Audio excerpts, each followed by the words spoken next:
कहते हैं सच्चाई कभी कभी कल्पना से भी ज्यादा डरावनी हो सकती है।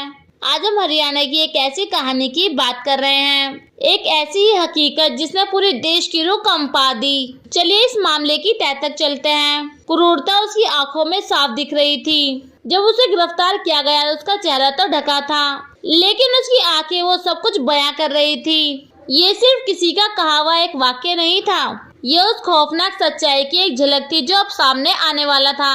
तो दोस्तों, कौन थी ये औरत? नाम पूनम, उम्र 32 साल, स्थान हरियाणा, पानीपत, सोनीपत। ये सिर्फ कुछ नाम और नंबर है ना दोस्तों? इन नाम और नंबर के पीछे एक ऐसी डरावनी कहानी छुपी है जिस पे यकीन करना हमारा दुश्वार हो जाता है।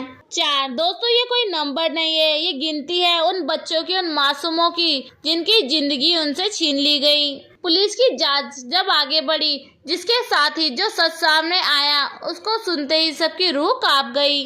4 बच्चों की हत्या और तरीका पानी में डुबोकर मारना, सोच के ही रूह कांप जाती है। और देखिए, ये एक बार का हादसा नहीं था, नहीं, ये एक पैटर्न था, एक सोचा समझा सिलसिला। साल 2023, पहले अपना ही बेटा 3 साल का शिवम, और फिर उसी साल 9 साल की भतीजी इशिका, फिर उसको भी पानी के टैंक में डुबो दिया। और ये सब रुका नहीं, अगले ही साल चचेरे भाई की 6 साल की बेटी जिया, उसका भी अंजाम वही हुआ। तो अब तक हम ये सब जान चुके हैं क्या हुआ और कैसे हुआ, पर एक सवाल है जो दिमाग को सुन कर देता है, वो सोचने पे मजबूर कर देता है कि आखिर ऐसा क्यों हुआ। और इसका जवाब नफरत और अंधकार की वो काली दुनिया के इर्द गिर्द घूमता है, जिसके बाहर निकलना असंभव होता है। पुलिस की जांच में जो पहली वजह सामने आई वो सुनकर यकीन नहीं होता। वजह थी जलन, एक अजीब और भयानक किस्म की नफरत खूबसूरत बच्चों से और खासकर लड़कियों से। कोई भला ऐसे कैसे सोच सकता है?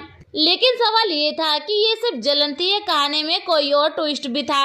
जांच करने वालों के सामने 2 बातें थी, वो दोनों ही बहुत ही ज्यादा डरावनी थी। एक तरफ थी ये जानलेवा नफरत और दूसरी तरफ एक ऐसा शख्स जिसका ताल्लुक तांत्रिक क्रियाओं से था। और यहीं पर कहानी ने एक ऐसा डरावना मोड़ ले लिया, एक तांत्रिक कनेक्शन। इस एंगल ने तो सारे केस को ही मोड़ कर रख दिया। क्या इन सब के पीछे एक काला जादू, कोई अंधविश्वास काम कर रहा था? अब आखिर में हम वही खड़े होकर रह जाते हैं कि आखिर इस सब चीजों की क्या एक ही वजह थी कि काला जादू, या फिर ये एक औरत की जलन की आग थी, या फिर किसी अंधविश्वास का काला साया? सच जो भी हो, ये केस हमेशा पुलिस की फाइलों में गूंजता रहेगा और हमारे दिमाग में हमेशा घूमता रहेगा। तो दोस्तों, आपको क्या लगता है कि ऐसी महिला को कौन सी सजा मिलनी चाहिए? आप अपनी राय हमें कमेंट सेक्शन में बताएं। साथ ही साथ चैनल को सब्सक्राइब करें, बेल आइकन प्रेस करें।